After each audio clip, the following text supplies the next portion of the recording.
Hi, Dileesh agri വ്ളോഗിലേക്ക് സ്വാഗതം. ഞാൻ ഇന്ന് വന്നതേ ഞങ്ങളെ ഗജേന്ദ്ര ചേനയത്. അപ്പോൾ അതിൻ്റെ കൂടുതൽ ചേനകളൊക്കെ തണ്ട് പൊഴിഞ്ഞു പോയിക്കണം. അപ്പോൾ ഇത് മാന്താനുള്ള ഇതിലായിട്ടില്ല. ഇതിൻ്റെ തണ്ട് പൊഴിഞ്ഞു പോയിട്ട് ഒരു 2-3 മാസം, അതായത് മാർച്ച് ഏപ്രിലൊക്കെ കഴിഞ്ഞതിന് ശേഷം ഞങ്ങൾ ഈ ചേന മാന്തണം. അപ്പോൾ ഇതിൻ്റെ വേരുകൾ കംപ്ലീറ്റ്, ഇപ്പോഴും ഇത് താഞ്ഞു പോയാലും ഇതിൻ്റെ വേര് വളം ഇങ്ങനെ വലിച്ചെടുത്ത് ഇത് സംഭരിച്ചു. അങ്ങനെ ഇത് വലിയ ചേനയാവും. അപ്പോൾ നമുക്ക് 2-3 കിലോ നമുക്ക് എക്സ്ട്രാ കിട്ടും. അപ്പോൾ അതിൻ്റെ ചേനയാണ്, ആ ഗജേന്ദ്ര ചേനപ്പെട്ട ഒരു ചേനയാണ് അവിടെ ഉള്ളത്. ഇത് പൊഴിഞ്ഞു പോയതാണ്. ഈ ഹൈറ്റ് ഉണ്ട്, ഇത്ര ഹൈറ്റ് ഉണ്ട്. അപ്പോൾ അതിൻ്റെ പൊഴിഞ്ഞു പോയത്. അപ്പോൾ ഞങ്ങൾക്കതിൽ കണ്ടാ ഇനി ഇതിൻ്റെ കുണ്ടിലാണ്. ഇതിപ്പോൾ ഏപ്രിൽ മെയ് മാസമൊക്കെ ആകുമ്പോഴത്തേന് ഇത് നമുക്ക് ഏപ്രിൽ മാർച്ച് ഏപ്രിൽ മെയ് മാസത്തിലേക്ക് ആകുമ്പോഴത്തേത് വലിയ ചേനയുള്ളൂ. അപ്പോൾ അപ്പോഴേ അപ്പോഴും മാന്തിയാൽ നമുക്ക് ലാഭകരമുള്ളൂ. പിന്നെ അതിൻ്റെ കൂടുതലൊരു ചേന ഞങ്ങൾ ചാക്കിലുണ്ടാക്കി കേട്ടോ.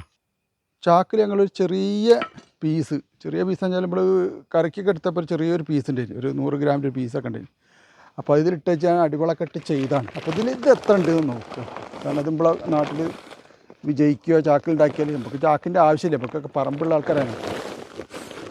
അപ്പോൾ ചെറും ചണ്ടിയൊക്കെ ഇട്ടിട്ടാണ് ഇത് ഉണ്ടാക്കിയത് കേട്ടോ.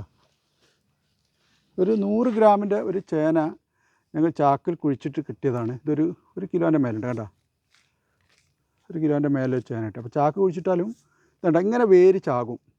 അപ്പോഴേ നമ്മൾ ഈ ചേന മാന്തണ്ട്. ഒരിക്കലും ഈ ചേന തണ്ടിങ്ങനെ പച്ച തണ്ടിലൊക്കെ വെട്ടി ചേന എടുത്താൽ ഒരു ചേനയും ഇമ്പൊക്കെ ഉണ്ടാവില്ല, നഷ്ടമായിരിക്കും. അപ്പോൾ ഒരു മാർച്ച് ഏപ്രിലൊക്കെ വരെ നമ്മൾ കാത്തുന്നാൽ അത്രയും കൂടെ നമുക്ക് കനത്തിൽ നമുക്ക് ചേന വെക്കണ്ട. ഞങ്ങൾ കറക്കിയിട്ട് കഴിയുക, ഇത് വിൽപ്പനക്കൊന്നുമില്ല.